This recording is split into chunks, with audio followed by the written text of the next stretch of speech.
Konnichiwa minasan, kyou wa hon o hanashimasu. Haha, I bet you thought I was going to talk in Japanese this whole video, right? Yeah, that's not going to happen. So I've been studying Japanese for about 1.5 years now, and I think I need to start practicing a little bit more, but I'm not exactly sure how to practice. So today I am going to be talking about this book. It's called The Inexperienced Mage by D.W. Jackson. This is book 1. I'm doing this for a competition to win a free trip to Japan, because it would be really awesome to go back to Japan to see all my friends before I have to figure out what else I'm going to do with my life. So I know it's been a while since I've talked to you guys, and honestly this might be a bit of a long video. I'm not exactly sure, but what I'm going to do is I'm going to talk to you guys about the book first, because there's a group of people judging this book or judging this part, and I don't want them to have to sit through the whole thing if they don't want to. So this book was this is what we had to read, was a book by D.W. Jackson, and like make a, what's the word for it, make it pep it up, hype it up, that's the word, hype it up pretty much. So what I'm going to do is I'm going to give you guys a book review, and then I'm also going to tell you guys what I thought about the book. So I think that this was actually a pretty good book.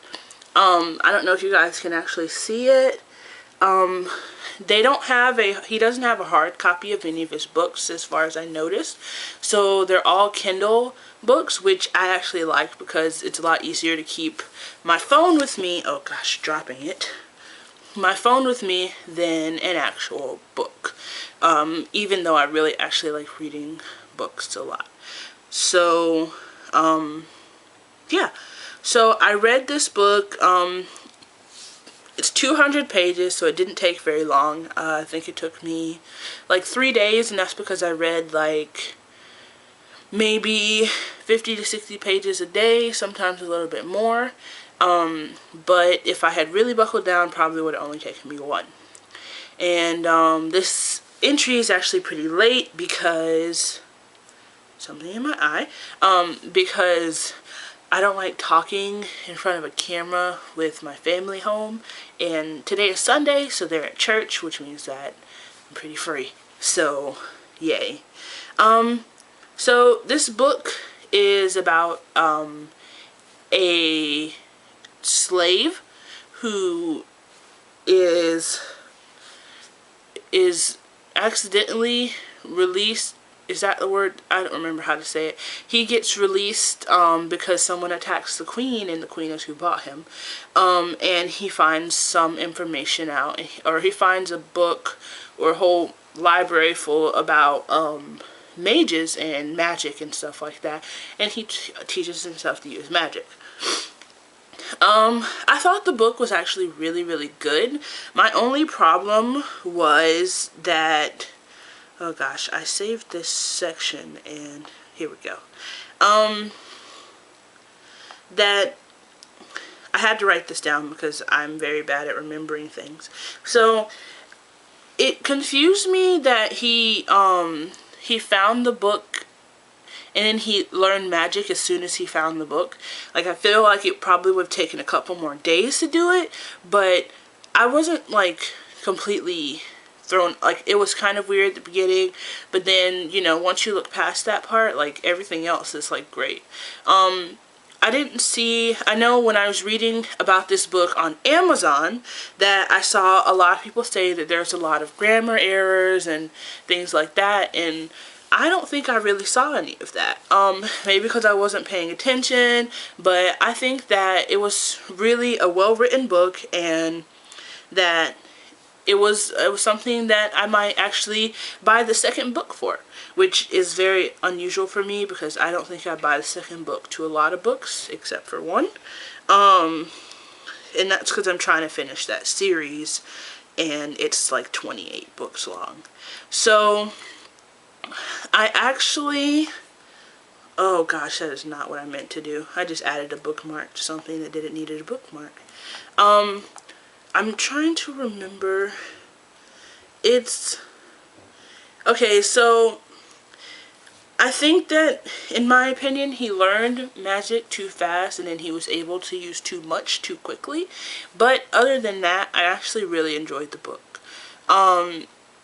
I think that it would be really something that a lot of people would be interested in, especially if you're interested in magic or any kind of like, what's the word for it? He's like a runaway, and I think that that was kind of exciting too, because it's almost like you have to keep, like he has to keep hidden and stuff like that.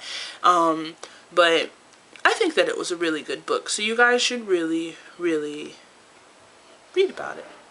Yeah. I think that that was pretty much it for that part. So, I guess I will inform you guys about the rest of my life right now. So, I graduated college. Yay. I'm done. My plan right now is to work. I have a degree in psychology with a minor in child welfare, so I can't find a job in my field until I go back to grad school. The thing is, I don't think I'm going back to grad school, at least not right now. I applied for the JET program, so I'm actually really hoping that I have a high chance in that. And I'm practicing my Japanese and, you know, just trying to do everything I can to get to Japan, because I actually want to teach English. Hopefully for the long run, but at least for 1 to 2 years, so that I can get everything on, so that I can see if it's something that I want to do. So I want to show you guys this. I don't have my other book with me because it's it's in my backpack. This is actually my certification. I have a certification to teach English as a second language, and I also have a certification to teach English to young learners. So that was with the company ITT, ITTT, 3 T's, okay? And it's the International TEFL and TESOL Training. It's an online course that I took while I was still in college, because my last semester of college, all I took was gym classes and Japanese 3. So I figured, what the heck, I have the time. This was the 120-hour course for the certification to teach English as a second language, which is the one that I needed to go teach in Japan, and the 50-hour course for teaching English to young learners. And the 50-hour course was actually free because I paid for the most expensive 120-hour course. It was the course that had all of the amenities. It had all of the lessons and everything like that. It also had video lessons, and it had you get a free course for purchasing that that one. It was $350, which is a lot of money, but it's a good investment, I think, and it'll look good on anything else. Even if I don't end up teaching English for the rest of my life, I think it'll look good somewhere else. Also, I bought the Essential Japanese Grammar book, which I kind of like and I kind of don't like, because it is written in, I don't know if you guys can see this, but it's written in Romaji, which right next to it is the hiragana, which is fine, but I would rather it be written in hiragana and not Romaji. But it is what it is, and I haven't exactly used this one a lot yet because I've been more focused on this one, which is Basic Japanese Kanji Volume 1. I actually have gone through, I think, to chapter, I'm on the lesson practice for lesson 2, and then I'll be on lesson 3. And I think there are like 22 chapters in here, 22 lessons, right? Yeah, 22 lessons. My only problem with this book is I think I know most of the kanji. Not because I think that I'm higher up, like the shiz or whatever you want to call it, but because I took Japanese 1 and 2 and 3, and this is Genki 2. I have Genki 1 in my backpack, but this is Genki 2, and I had to learn, I think it was about 200 kanji already for this. Let's see. It was, we went to lesson 17, so I learned 224 kanji already. And this goes through, I think, like 205. And there are some in here that I don't know, but mostly this is just practice, because I pretty much can at least know what the kanji means. I may not know how to say it, but I know the meaning. So I feel like that's at least a good start. So, I mean, that's pretty much what I'm doing right now. My life right now is pretty much applying for jobs. I went shopping the other day and I got a nice shirt, and I'm going today to get some nice pants for any interviews that I may have, and I'm just really hoping that something will come through soon and I'll have a job. Oh yeah, I'll show you guys my work. So this is for my school. I always did Genki, and I would do the like lesson notes, and this is actually lesson 1, which I guess I didn't get anything out of, but I went back and did lessons like 1 through 12 or something like that. But this is like lesson 2 and 3, and I took a lot of extensive notes on these because I really wanted to make sure that I was getting things down.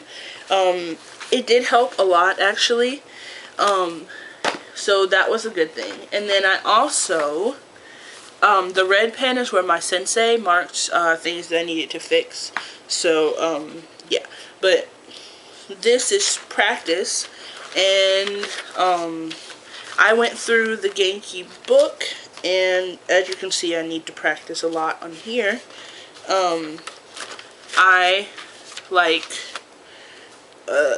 went and I did everything pretty much. So I did all of the applicable parts, and I've done all the way up to chapter, I think, like pretty much chapter 16, but there are gaps missing here and there because I'm really started like slacking on that, and which is something that you really shouldn't do. And then recently, because I started writing in this book, but then my pen went out and I don't have another pen, and my pen was one of the erasable pens. So I decided that I would go ahead and do everything in here. So I've just been doing all of these lessons pretty much in here, and I've been trying to grade myself, which is weird, I know, but I like keeping things like that. So I got 59 out of 64, and I think it's something like an 87.2, so like a B, I guess. I missed mostly this part, which is all the big numbers in Japanese. I'm really struggling with that, I guess. And then I got most of this right, I just missed a couple, so had to fix that. And I think I got the numbers wrong, but everything else was good. And then so far, yeah, still lesson 2, and I'm doing the practice now. I've already had it set up, so all I have to do is go in and fill everything in. So I think that's pretty much it. I don't think I have any more updates for you guys.